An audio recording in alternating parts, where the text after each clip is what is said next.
I am all set up here to begin over one stitching on Oh Sweet Humility, Eliza Townsend's work by Cross Stitch Antiques. As you can see, I've already started the verse. That is so that just for the ease of making this video, I've got a starting point and I can just work off of that. Also, another thing that I had to do, another reason that I started and put in just a few words before beginning with you guys, is that I have made just a few very small adjustments to this sampler. The border was irregular in one area, and so I evened everything out. And in doing that, it shifted a few things here and there, just a couple stitches. Additionally, the verse on this sampler, the verse here, it extends all the way into this floral motif over here on the right. And in talking with Kathleen Littleton, who reproduced this, I found that, well, Eliza's original sampler was actually stitched on an uneven weave. And so it was a little tricky for Kathleen to chart. And that just means that when you're stitching the verse, you're gonna run into that flower and you either have to move some words or eliminate one of those flowers. And I hope that I don't have to eliminate one of the flowers, the one that's opposite this one. So I did a little finagling and have decided that in stitching the words, I'm going to eliminate 2 spaces in between each of the words, and hopefully that will allow me enough room to get the verse fully on in this middle section, as well as the entire floral motif that will be over here on this side. Also, I have started the verse a couple stitches to the left. And when I say a couple stitches, I mean a couple full stitches over 2. But when I talk about the spaces between the words here, if I say 2 spaces, that's just 2 of the quarter size stitches. So stitching over 1 is not necessarily more difficult than stitching over 2, except that it might just be harder to see, because instead of dealing with larger X's that are easier to see with the naked eye, especially if there's any kind of mistake, it kind of jumps out at you. With over 1, it is difficult to see those mistakes when you've put them in. But that also means that if you make a mistake, it's not necessarily the end of the world. You don't necessarily need to rip it out if you don't want to. Now, I stitch full X's over 1, and for the ease of doing that, I am using Soie Surfine. This is an Access Commodities product, Overa Soie Surfine, you can see. Now, on the chart, I would use the color 099, but for Soie Surfine, it's 2099. Pardon my nails, I really need a manicure here. 2099, and that just means instead of 099, 2099 is the same thing, it's just in Surfine. Now I use a nice long piece of thread, whether I'm using Overa Soie 103 or Soie Surfine. I use something that's probably closer to 24 inches than 18. I think I like the ease of using the longer thread, knowing that I can get more stitches out of it. And it is tricky to anchor threads with Surfine and under over 1 stitches because they're so small and they're so tight, and it's difficult to get that anchor under there. Okay, I'm gonna flip this over and show you the little bit that I've done so far. Now, absolutely I carry in between letters. I don't mind doing that. And then at the end, I anchor it as best I can. Maybe I can manage a little knot or something and run my thread a couple times under some of those stitches, and it'll keep. The stitches are so tight that it stays. So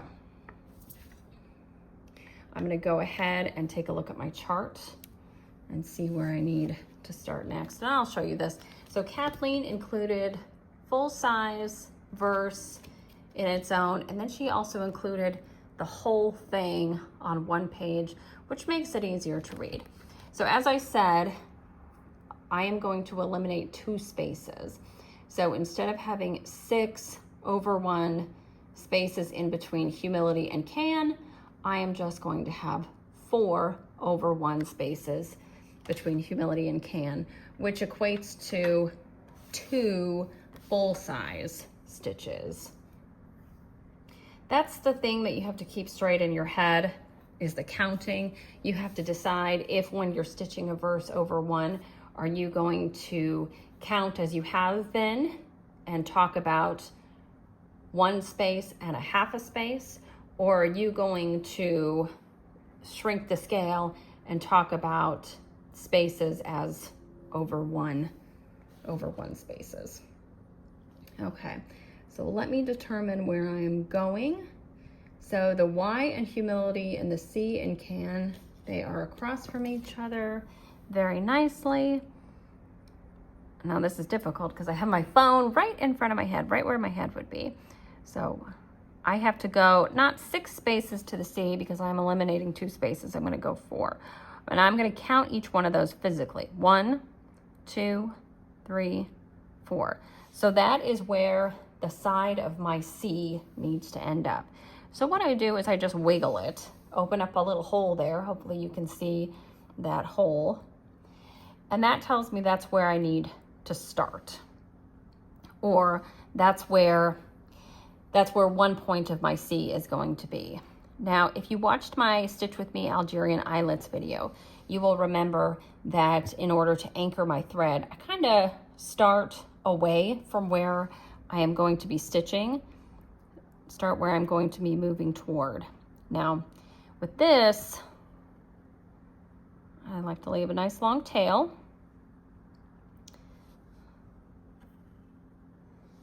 And actually, I realize I did that a little wrong, and that's okay, because we're just at the beginning.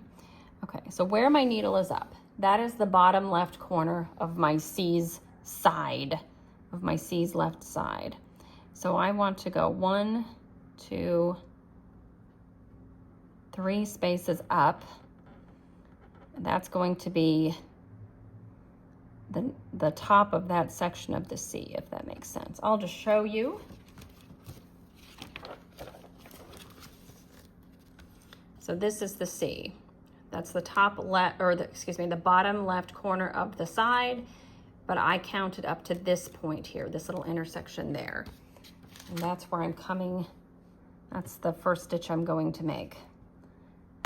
And of course I get a knot, but hey, this is part of the process. So knots do occur with Soie Surfine, it happens. So actually I'm going to pull this out. Maybe you guys can see. No, it doesn't want to focus. There, focus there. Sometimes you can just pop these out like that.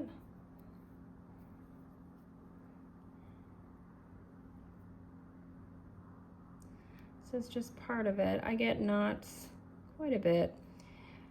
I have had questions about, and there it goes. I have had questions about getting knots in 103s and Soie Surfine, because a lot of people say that they get knots more often in 103s than they do in cotton threads or other silks.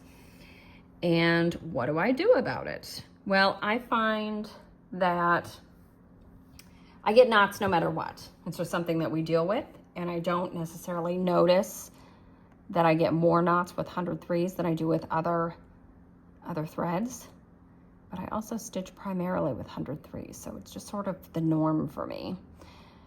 Okay, so here is the bottom left of the side of the C. Here is the top right of the side of the C, that intersection that I had talked about. Now I'm going to come up not at the intersection, but at the lower diagonal and go up into that intersection. The next point I'm going to come up is actually back down here. And so you're kind of traveling farther away to get that next diagonal.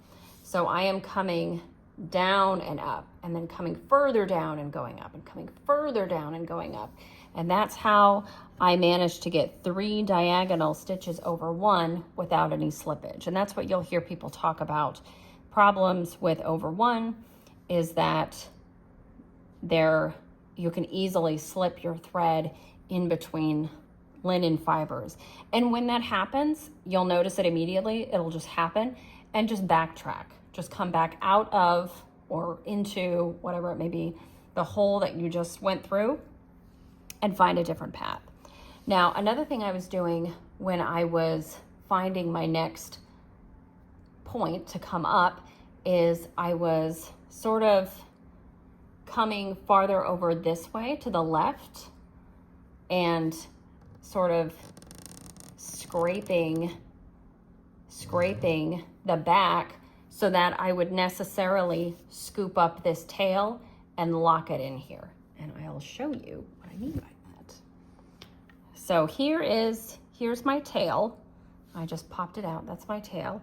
And it is secured now under just a couple stitches, but that's good. Secured under a couple stitches.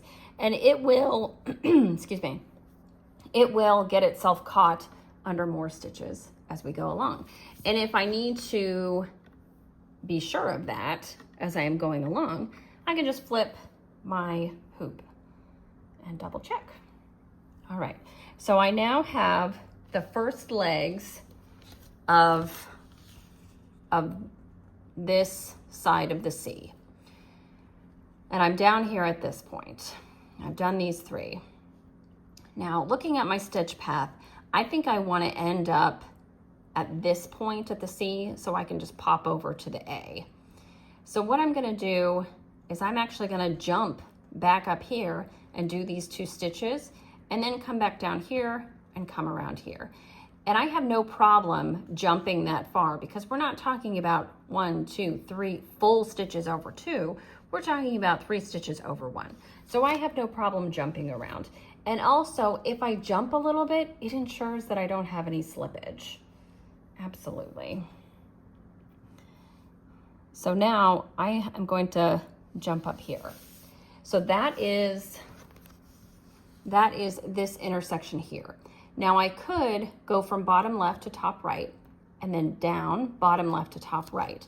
But in going that straight, making that straight stitch on the back, that is where I might end up with some slippage.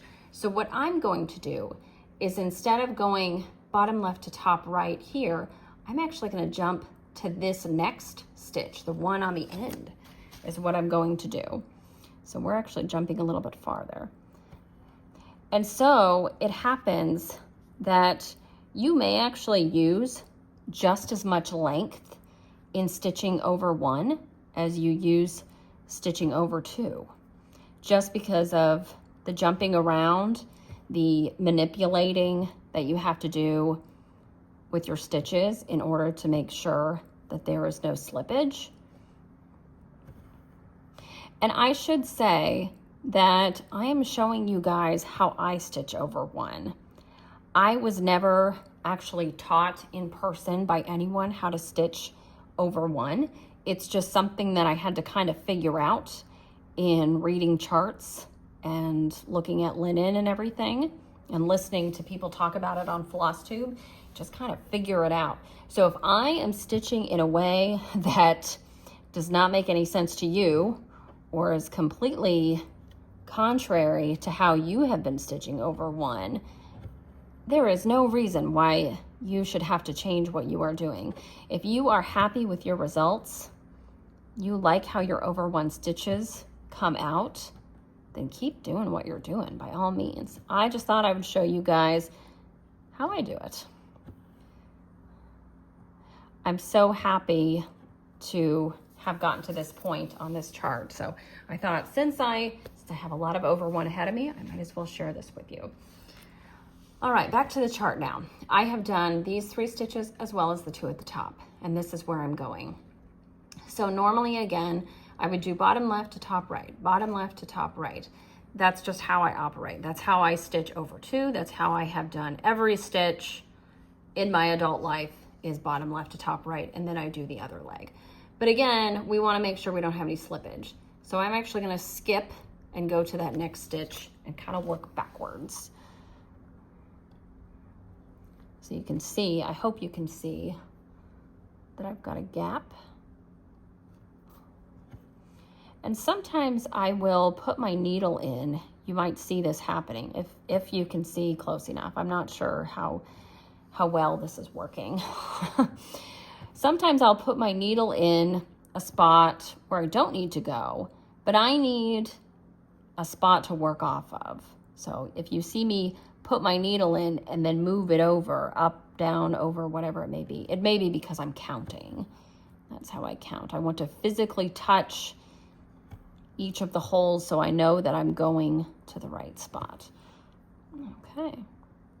Now doing an individual stitch here, there's no, there's nowhere for me to jump to avoid slippage. Now I could have stitched the first leg of this last stitch before going back. Like I could have done this stitch and then this stitch and then this stitch and then come back and done this together. But what I ended up doing is I left myself this last stitch individually. So I've got one leg, and so what's going to happen is I'm guessing is what I'm doing. Okay, now that first leg here that I've done, it has not moved since I pulled this thread back through on the top, which means I haven't got any slippage, no problems, no issues. So I can confidently put that second leg over it and call it good. And that is my C. That is my C. It's kind of goofy looking. It's got this extra little thing here that I kind of want on the top. I do wonder, yeah, no, you can clearly see on the front cover, there's that little extra stitch on the bottom, but not on the top. So we're gonna keep moving forward. And we are going to stitch the A next.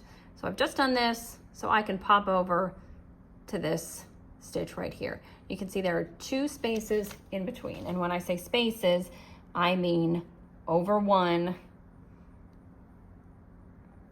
the width of 2 over 1 stitches.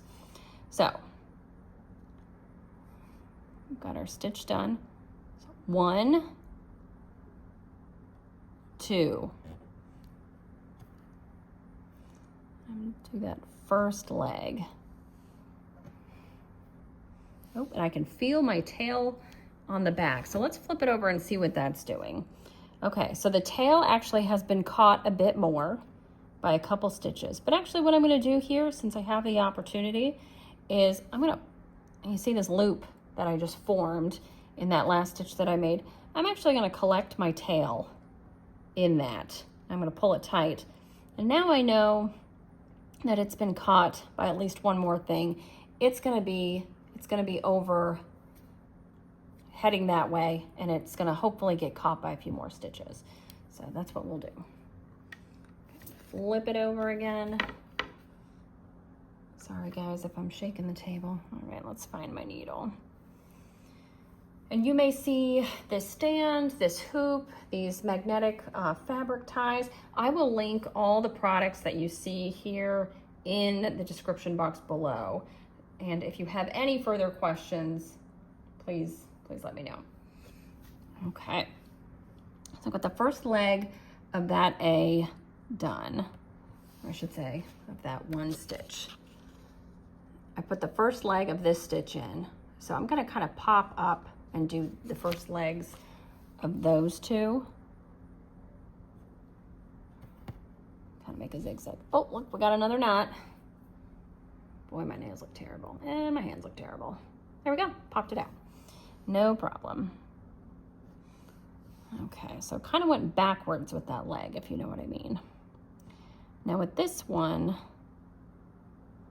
gonna go straight up, and even though it's straight up, it is the length of 2 over 1 stitches away. So I know there will be no slippage on this.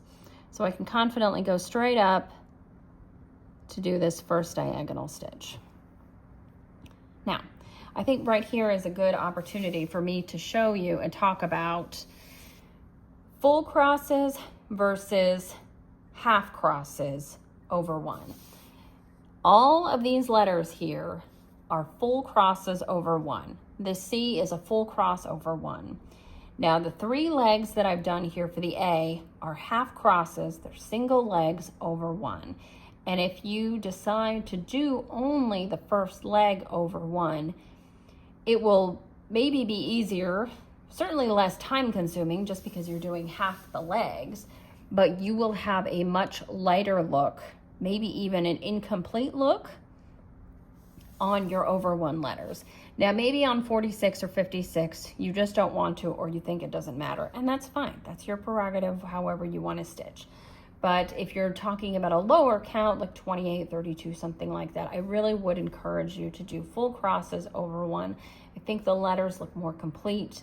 They look thicker and bolder, and honestly, they look more like their true selves, in my opinion. So I've done the first legs of those 3 stitches, and now I'm just going to go back and do the other legs. Now, in coming through this hole here, I'm coming in this intersection right here between this stitch and this stitch. I'm coming up right here. And as I'm doing that, I feel some resistance. I believe that I have actually pierced the thread back there, the sewing thread, the stitching thread, which is great because if I'm piercing that thread, I know it's not going to be moving anywhere. It's not going to be slipping. Oh, and there's my tail popping out. Okay, let's find out what that tail is doing and put it back in its place. There is the tail. It has come this far. It has been secured on the side of the C, the bottom of the C, and over into the A. So I think it's starting to misbehave. So I am actually going to give it a little snip. Now again, I'll link these below. These are my favorite scissors. These are Golden Forge scissors. I purchased mine either from the attic or from hoopandframe.com. They are, again, from Access Commodities. So I'm just going to give that a little snip. I feel confident that my thread is secure, so I have no problem snipping that there. Okay, now I can move on and go top left. I'm going to go back to that same intersection. If I can. Again, my face is much farther away from my stitching than it normally is. Okay, so I've crossed those 2 stitches. I need to cross the 3rd. And I'm actually going to go all the way over here to the left and do that. And sometimes I just take the longer path just because I do it on purpose so that I just get, in my opinion, a more secure stitch on the back. There's not really always a rhyme or a reason to what I do when I'm stitching over 1. Now I do see a little bit of fuzz here, and I wonder if that is some of that tail coming through. I'm just gonna pop that out. There we go. Okay. I think that's probably gonna be a little bit better. Okay, yep, looks better to me. Okay. So I've done the first 3 stitches in totality of this A. So I'm going to work on these 2, and I need to come up here. And again, I think I want to end here so that I can pop over to this N. So normally if I were stitching a full size, meaning over 2A, I would go bottom left to top right, bottom left to top right, and then back the other way. But I'm going to do top right to bottom left, and then even moving to the right, even though we are moving to the right, I'm going to go top right, which is farther away than you would think I'd need to go. I'm going to do that to avoid slippage. Now that I have 2 legs down onto the linen, and I've got some stitching on the back, I feel confident I can cross these as normal with no problem. So from the top left to the bottom right, and then go straight up and go from the top left to the bottom right. Now, Next, I put my needle up here at this intersection. Normally, I would go top left, or excuse me, I would go bottom left to top right and then move sideways. Bottom left to top right and move sideways. Bottom left to top right. But I'm not gonna do that. I'm gonna continue to move upward in the stitches, but I'm gonna do the stitches from the top right to the bottom left and then jump to here, top right to bottom left, and then jump to here, top right to bottom left. I hope this makes sense. I have tried over the phone one time to explain over one to a friend of mine, and what I tried to tell her was that you have to go farther away for the next stitch than you normally would. So normally you would just go to the closest point of that next stitch, correct? But for over one, to avoid slippage, to ensure things are locked in, it's important that you go farther away to come back and go farther away to come back. Okay, so I now have the first legs of these 1, 2, 3 stitches. And again, I'm gonna jump up and do those 2 stitches on top before moving back down the side of the A. So this is the stitch on the left that I'm doing, the top left. So there are 2 stitches on the top. I'm working the top left stitch, working the one on the left, but I'm starting that stitch from the top right to the bottom left, and then doing the stitch on the right, working from the top right to the bottom left. Now, I have those first legs on. They're stitching on the back. I feel they're locked in securely. I can put the top legs down with confidence. Okay, so I've gotten the top 2 stitches of that A in. Top 2 stitches are done.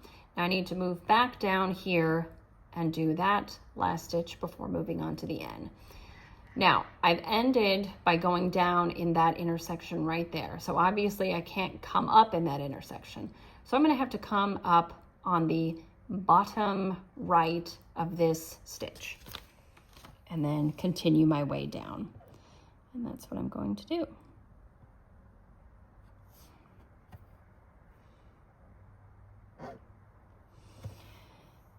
And those of you who are wondering what needle I'm using, I am actually using a Colonial Petite size 28.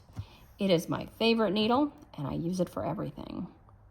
I know that there are lots of people who prefer to use beading needles for their over 1 stitches, their high count stitching. I use beading needles for beading, and that's it. I do not like the beading needles for stitching like this because they have a very sharp end, at least in my experience. They have a very sharp end, and I am often using the pads of my fingers to push or find the needle as I am stitching. So I would just be impaling myself left and right if I used beading needles. And also, I have heard people talk about how a needle that has an eye or is itself too large for the linen on which you're stitching, they talk about how it will distort the linen as it comes through. I don't see that in my experience. And even at the beginning of this tutorial, when I was showing you guys, I was looking for my starting point, and I found it, and I deliberately went like that to open up a hole so that it is very obvious to me where I need to start or where I need to go, whatever it may be, whether it's going to be my starting point or my initial destination. I open up holes like this all the time so that I can very clearly, without mistake, get to where I need to go. And then, you know, once you want it to go away, you just kind of massage it and it kind of takes care of itself, and you can still see it there. But as I work my way down, add more stitches and it will go away. It will. And ultimately, when this is all done, I'm going to spritz it, I'm going to iron it, and then it's going to be sent to a framer who's going to pin it and stretch it and shove it under a frame, and you won't see any of this. So I don't worry too much about the needle that I'm using for the linen. I choose a needle that gives me the best experience. And what I have found is that Colonial Petites 28 are the needles for me. I love them. Now again, I am stitching this last stitch of the A right here. It's a single stitch all by itself, so I have nowhere to jump around. I have to hope that it's going to be locked, and it feels like it is after that first leg. I've come up here in the bottom corner. I'm going to cross it, and there we go. We have an A. Now moving on to the N. The N is 2 spaces away. That is over 1 spaces. So the equivalent of the space that a full size cross stitch would take up. So 2 over 1 spaces, or one full cross space. Okay, so I have 5 stitches to do up the side of the N. So what I'm actually going to do is I'm going to set myself up so that I can work backwards. Now I had come up here 1, 2 spaces away, but that's actually where I want to end up. So I'm going to go up and to the right, so a diagonal over 1, and then come back down in that same spot. So you can see I am still, my N will still be 1, 2 spaces away, but I'm going to work in a backwards manner to get myself up the side of the N. So I go to the top right of the next stitch to come down to the bottom left. And then the next stitch above that, I will go to the top right of it to come down to the bottom left. And again, the top right of the stitch to come down to the bottom left. Okay, now I have that whole side done. It consists of 5 over 1 stitches. So I can work my way down. Now I could come to the top left and go to the bottom right of that top stitch. But what I'm actually going to do is I'm going to cross over horizontally because I know there are stitches on the back there, and that's going to help secure things. So I'm going to go to the bottom right of that top stitch to the top left. And then I'm going to go again to the bottom right of the next stitch to go to the top left. And again. Now, for demo purposes, I am stitching this end just slightly differently than I would, but let's not complicate things. Okay, I have that whole side done, that entire left side of the end done. So the next stitch that I need to do is actually all the way up here. It's next to the second stitch down. And again, I'm going to jump farther than I need to. I'm going to go to the top right of this stitch to come down to the bottom left.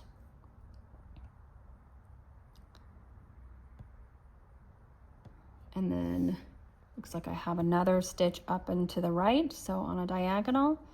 So I've got that. And now I can cross these 2 stitches.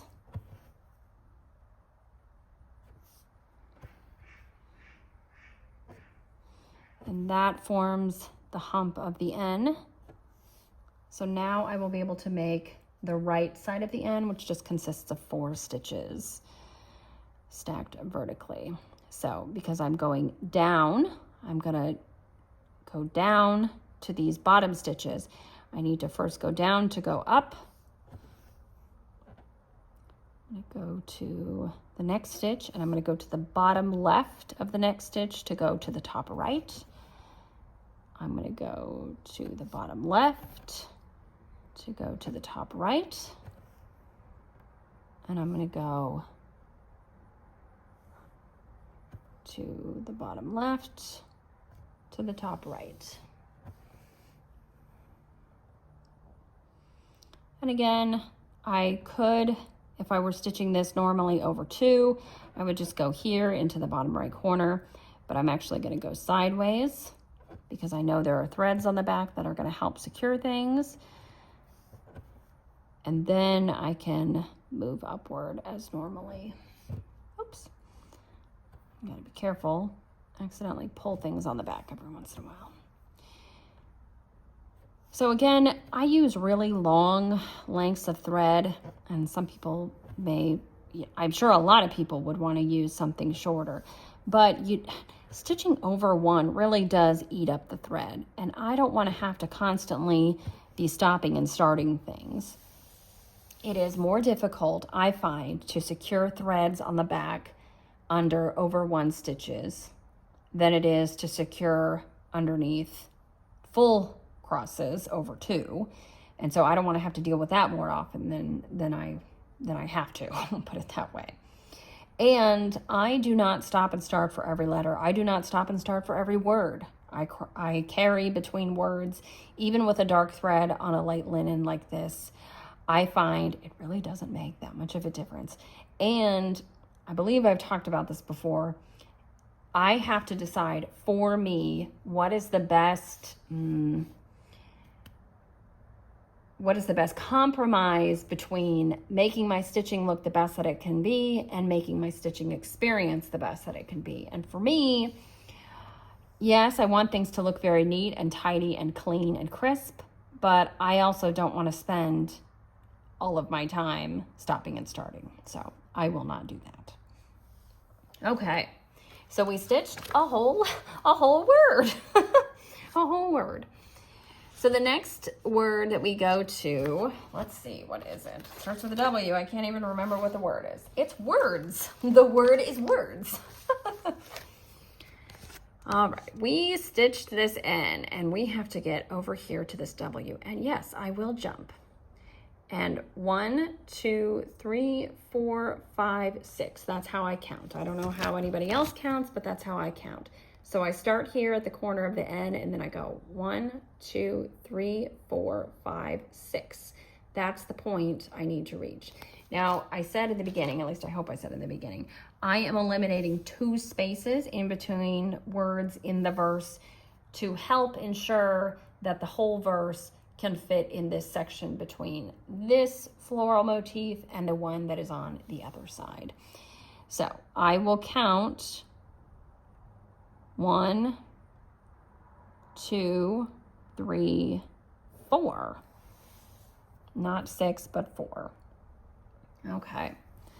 And I will just go ahead and start there, and I'll cross diagonally and put my first leg in. So I have a couple choices here. I can just go ahead and cross this cross in its entirety and move on, or I can move on to something else, leave that single leg and go back for it when I feel I can secure it more confidently. And I think we might do that. So we've got the 1 up there, and then I've got 1, 2 stacked on top of each other, and then shifting over again to the right, I've got 1,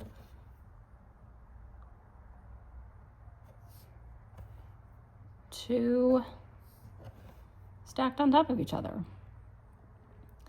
And now I'm going to go ahead and cross these. And again, I went sideways to secure the threads on the back and to help me prevent slippage. And then again, go farther than you normally would if you were stitching over 2, just to ensure that you don't have any complications on the back. But I hope this does, illustrate why stitching over 1 eats almost as much thread as stitching over 2. Okay. And the W is pretty normal. Nothing too fancy about this W. So I did another half stitch, and then I've got 2 stitches here that are stacked on top of each other.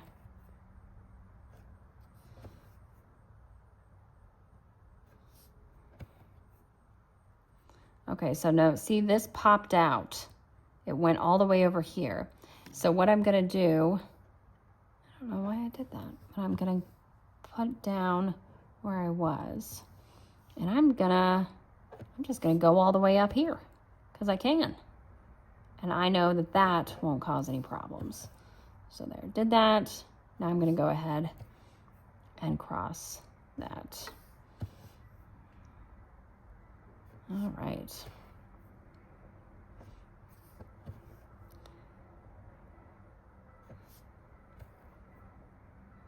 So blazing through this W. 2 stitches stacked on top of each other, and then we need to finish the bottom of the W with 2 more stitches stacked on top of each other.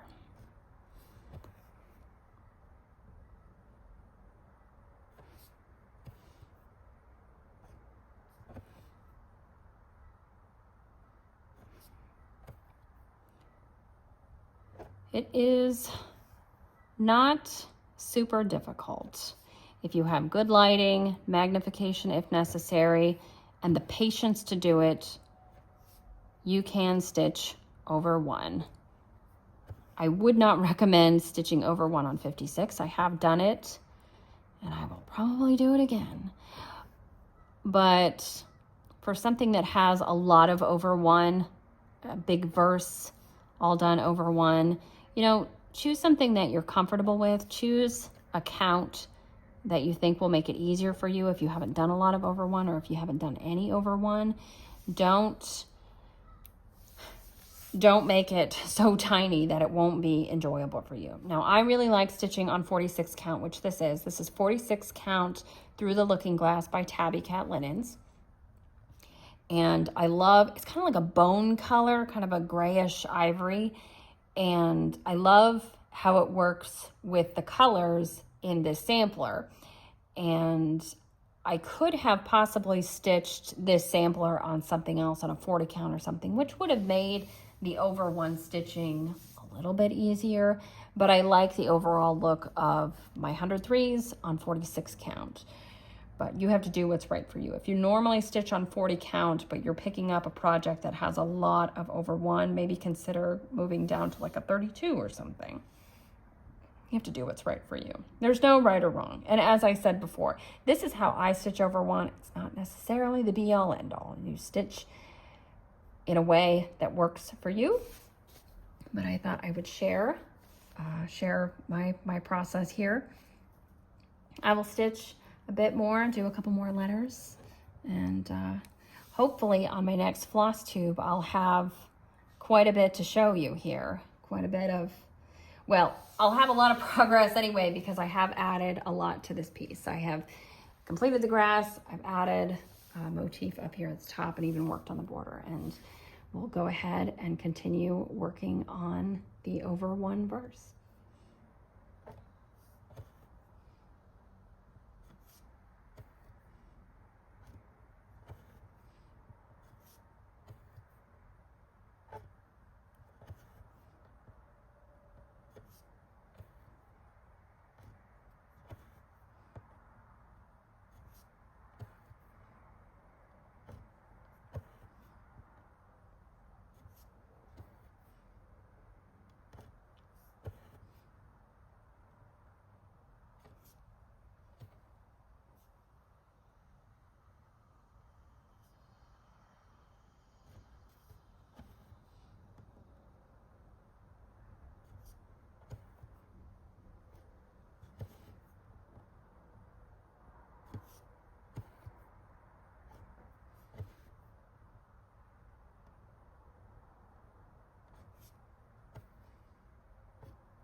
I think I'm going to stop there for now and take a break. I want to thank everyone so much for watching. If you have any comments or questions, please leave them in the comment section below.